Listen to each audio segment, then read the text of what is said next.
지난 7월에 민생회복 소비쿠폰 1차 지급이 진행됐고 이제 지급분에 대한 신청 종료 곧 앞두고 있는데요.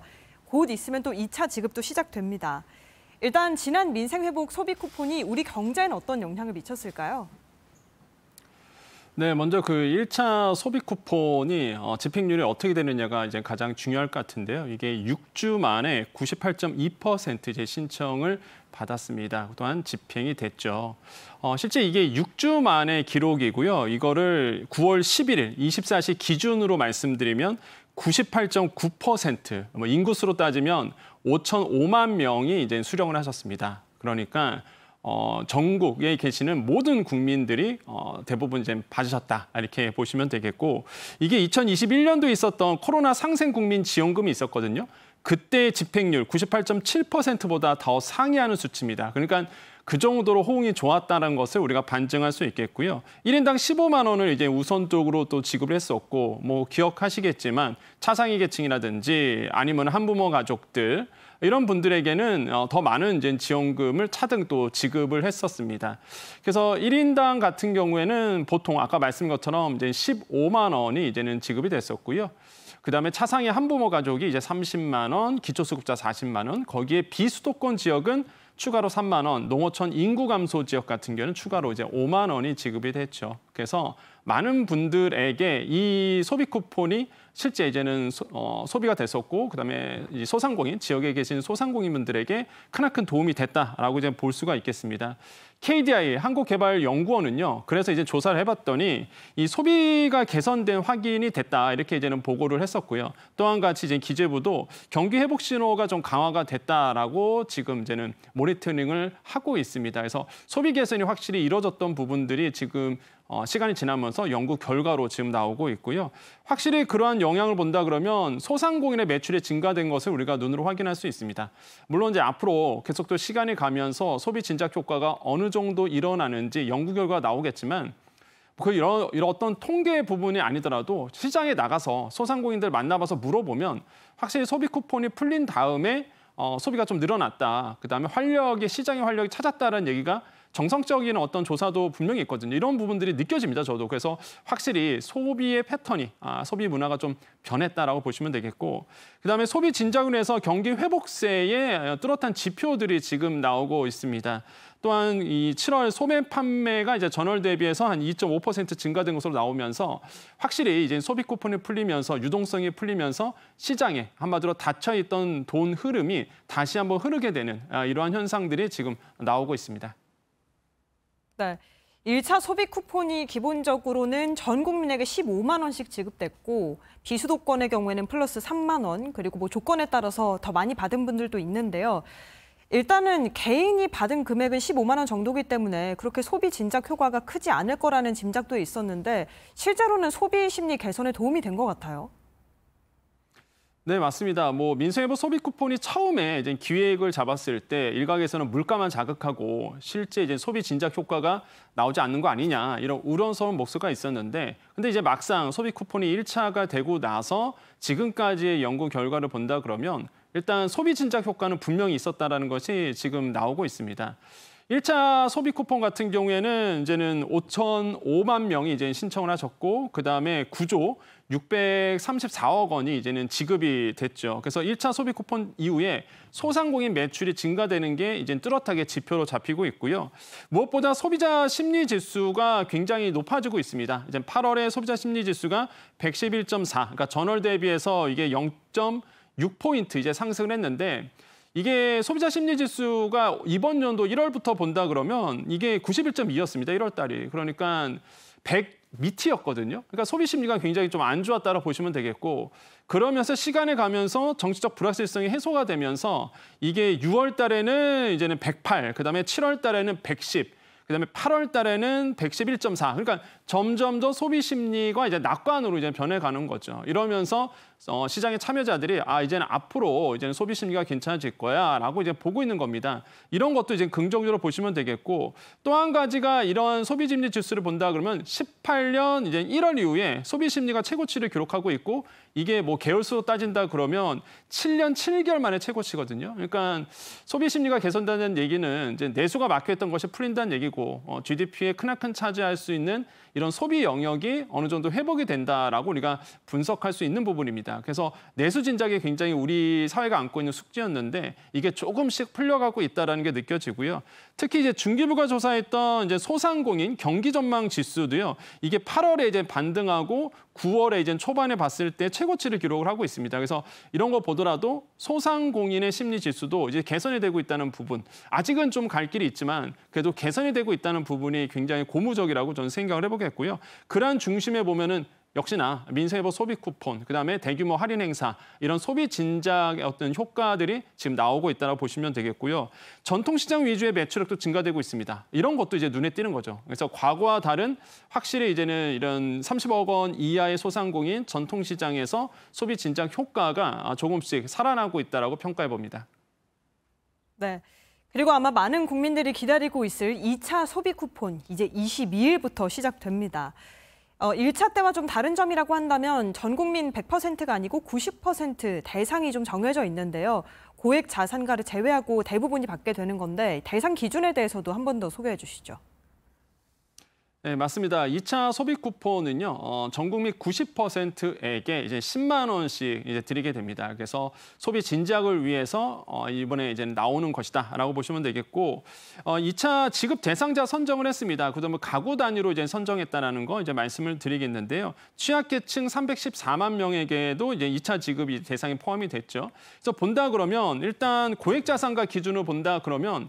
먼저 첫 번째 기준이 이제는 자산이었습니다. 그래서 이 자산 기준을 보면 이제는 재산세 과표죠. 12억 원 초과는 이제 못 받는 겁니다. 그러면 많은 분들이 궁금해하시죠. 이제 재산세 기준으로 그 과표가 12억 원이면 이게 공시지가로 그렇게 되면 어떻게 되느냐? 그래서 공시가로 본다 그러면 한 26억 원 정도 됩니다. 정확하게 26억 7천만 원 정도가 되고.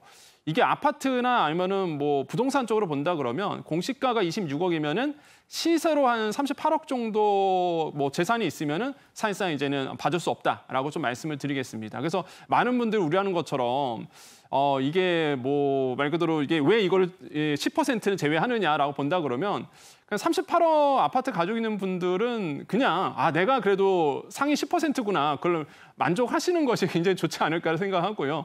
그 정도로 이제 초고액 자산가들은 이번에 이제는 좀 제외를 했다. 이렇게 말씀드리겠고 금융 부분도 이제는 기준을 삼았습니다. 그래서 보통 우리가 금융 기준을 본다 그러면 이제 보통 이자 소득과 배당 소득을 금융 소득을 보는데 연간 2천만 원 넘어가시는 분들. 그러면 연간 2천만 원을 본다 그러면 만약에 내가 이자 소득이라 그러면 은행에 10억 원 정도 예금하신 분들 아니면 내가 투자로 본다 그러면 배당 소득으로 본다 그러면 일단 내가 투자를 한 10억 원 하시는 분들 이런 분들이 사실 제외되는 거거든요.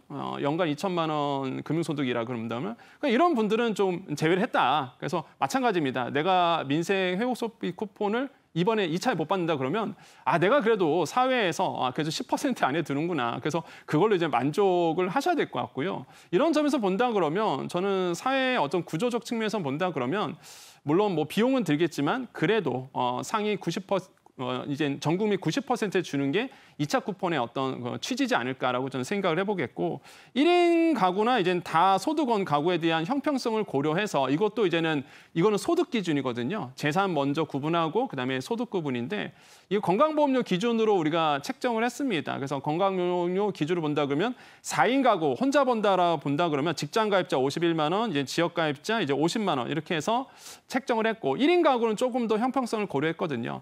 이런 점들이 이번에 그 2차 소비 쿠폰의 가장 큰 차이점이지 않을까 이렇게 생각해 봅니다.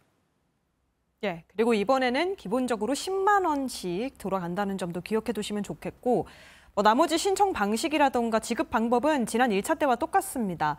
체크카드나 신용카드, 선불카드, 지역사랑 상품권 이 중에 좀 편하신 걸 고르시면 되는데 이번에도 사용기한 잊으시면 안 되잖아요. 자세히 소개해 주시죠. 네, 맞습니다. 1차와 2차 마찬가지입니다. 이제 사용 기한이 항상 정해져 있죠. 일단 2차 소비 쿠폰 같은 경우에는 뭐 사전 대상으로 해서 이제 안내를 오늘부터 사실 이제 들어갑니다. 그래서 국민 비서 앱인데요. 뭐 한 사이트도 되고요. 이런 데 가서 신청하시면 일단 내가 대상자인지를 확인할 수 있게 됩니다. 그래서 오늘부터 이제는 사전 안내가 들어가고 그다음에 이제 지급 대상자 여부라든지 이런 것을 확인할 수 있게 됩니다. 9월 22일부터 이제는 9시부터 신청을 받습니다. 그래서 꼭 잊지 말아 주셔야 되는 게 9월 22일 이제 9시부터 10월 31일 오후 6시까지 신청을 받으니까 잊지 마시고 이제 신청을 하셔야 되겠고요.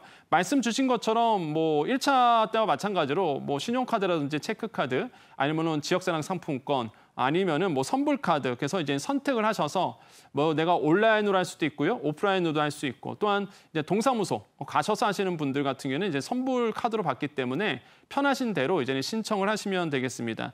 11월 30일까지 꼭 쓰셔야 된다는 거 말씀드리겠고 사용하지 않는 금액 당연히 이제 국고로 환수가 됩니다. 그렇기 때문에 뭐 11월 30일 이내에 다 소비하시기를 이제 권유드리겠습니다. 예, 그리고 안내가 시작됐다고 하니까 또 한 번 더 소개해드리는 거는 2차 소비 쿠폰 문자 많이 받으실 텐데 여기 인터넷 주소 URL 있는 경우에는 100% 스미싱이라고 보시면 됩니다. 이번에 정부가 또 이걸 기입하지 않겠다고 얘기했기 때문에 이 점 주의하시고 이 민생회복 소비 쿠폰 사용과 맞물려서 시너지 효과를 낼 수 있도록 9월 동행축제도 절찬리에 진행되고 있습니다. 이번에 역대 최대 규모라고 하죠. 네, 그렇습니다. 이번에 9월 동행축제인데요. 역대 최대 규모로 또 진행이 됩니다. 그래서 참여 기업 수 보면은요, 역대 최대인데 이게 소상공인 2만 9천 개사입니다. 그러니까 정말로 많은 분들이 이번 9월 동행축제에 함께 참여하고 있고요. 이게 참여 수가 많다는 얘기는 그만큼 소비자 입장에서 다양한 이제는 소비 상품들 또한 다양한 가격대에서 저렴하게 물건을 살 수 있다는 얘기겠죠. 그리고 이제 상생 페이백 행사도 열리고 또한 디지털 오늘의 할인 행사도 진행되다 보니까 이번 기회에 한번 참여해 보시는 것도 소비해 보시는 것도 좋을 것 같고요. 온라인 쇼핑몰 2만 6천 개사 최대 30% 할인이 또 들어가는 부분도 있습니다. 그래서 항상 매년 열리는 이런 동행축제지만 해가 갈수록 정말로 많은 이제 소상공인들이 참여하고 할인율도 이제 좋아지고 있고요. 8개 국제 쇼핑몰에서는요, 또 국내 소상공인의 입점을 해서 또 팔 수 있는 길도 열렸거든요. 이런 것도 아마 소비 진작을 하는데 또한 소상공인 입장에서 보면 매출 다각화에 좋은 영향을 줄 것 같습니다. 오프라인 행사도 있습니다. 개막식이 전국 포함해서 이제는 144곳에서 행사가 열리거든요. 그래서 개막식 열리는 곳뿐만 아니라 다양한 오프라인 행사도 열리기 때문에 문화도 체험할 수 있고요. 관광도 할 수 있고 이런 점에서 근처에 있는 이런 문화 행사에 참여하시면서 동행축제도 즐겨보시는 것도 굉장히 도움이 될 것 같고요.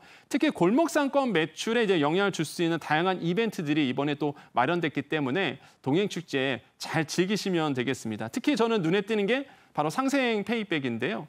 상생 페이백 오늘부터 이제 접수 들어갔습니다. 오부제로 들어가게 되는데 내가 작년 카드 쓴 거에 대비해서 더 많이 쓴다. 그럼 그 소비액, 증가된 소비액의 20%를 페이백 해주는 행사죠. 또한 상생 페이백을 한다. 그러면 소비 복권도 자연스럽게 등록이 됩니다. 이게요, 놀라운 게 당첨금 1등이 10명에게 2천만 원을 줍니다. 2등은요, 50명 뽑는데 보시면 당첨금 나오고 있죠. 200만 원, 그래서 뭐 100만 원 이렇게 돼서 이제 10만 원 이렇게 들어가는데 사실 이게 엄청나죠. 그래서 나도 제가 저기 1등이 좀 됐으면 좋겠다 이런 생각을 하는데 그 정도로 이제 상생 페이백, 그다음에 상생 페이백을 신청을 하시면 자동으로 이제 상생 소비 복권도 등록이 되기 때문에 이게 5만 원당 한 장.